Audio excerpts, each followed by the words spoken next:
جیسے ہم کہتے ہیں امریکہ جو مرضی ہماری دجیاں اڑا دے، ہمارے دین کو گالیاں دے دے، برباد کر دے، ابھی یہ وقت نہیں آیا مگر میں فرض مثال دے رہا ہوں، جو مرضی کر دے، اگر ہم بولے تو وہ ہمیں بم سے اڑا دے گا، لہذا ہمیں چپ ہی رہنا چاہیے۔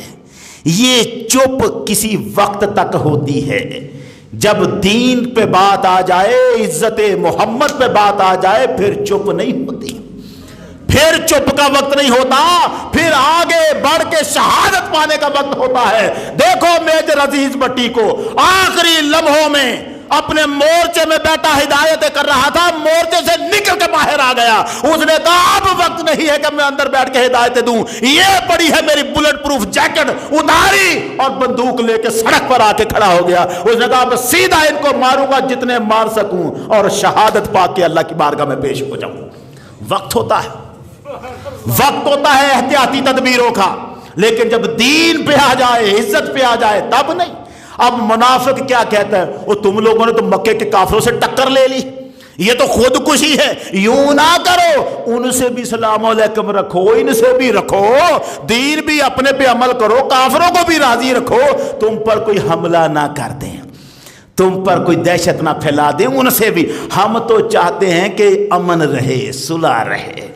حضور سید عالم کے صحابہ راتوں کو تلواریں سرہانے رکھ کے سو رہے ہیں کہ مکے والے ہم پہ حملہ نہ کر دیں، اس میں وہ ہر وقت کوشش میں لگے ہیں، اور ادھر منافق ان کے ساتھ یاریاں اور اپنی صحبتیں رکھ رہا ہے، راز ادھر کے ادھر بتا رہا ہے، حملہ کروانے کے لیے ان کو بھڑکا رہا ہے، بتا رہا ہے ان کے کون سے پہلو ہے جہاں کمزوری ہے ادھر حملہ کر دو، راستے کون سے ہیں، تدبیریں کون سی ہیں۔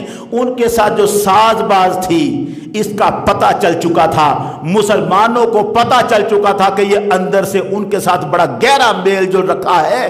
صحابہ کہتے تھے یوں فساد پھیلے گا، یہ کام نہ کرو۔